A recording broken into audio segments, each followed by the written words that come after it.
فرعون نے کہا اگر سچے ہو تو اسے لاؤ دکھاؤ۔ پس انہوں نے اپنی لاٹھی ڈال دی تو وہ اسی وقت صاف اژدہا بن گئی، اور اپنا ہاتھ جو نکالا تو اسی دم دیکھنے والوں کے لیے سفید براق نظر آنے لگا۔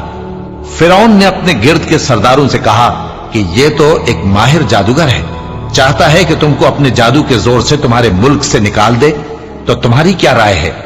انہوں نے کہا کہ اس کو اور اس کے بھائی کو کچھ مہلت دیجئے اور شہروں میں نقیب بھیج دیجئے کہ سب ماہر جادوگروں کو جمع کر کے آپ کے پاس لے آئیں۔ آخر جادوگر ایک مقررہ دن کی میعاد پر جمع ہو گئے اور لوگوں سے کہہ دیا گیا کہ تم سب کو اکٹھے ہو جانا چاہیے تاکہ اگر جادوگر غالب رہیں تو ہم ان کے پیرو ہو جائیں۔ پھر جب جادوگر آ گئے تو فرعون سے کہنے لگے کہ اگر ہم غالب رہے تو ہمیں صلہ بھی عطا ہوگا؟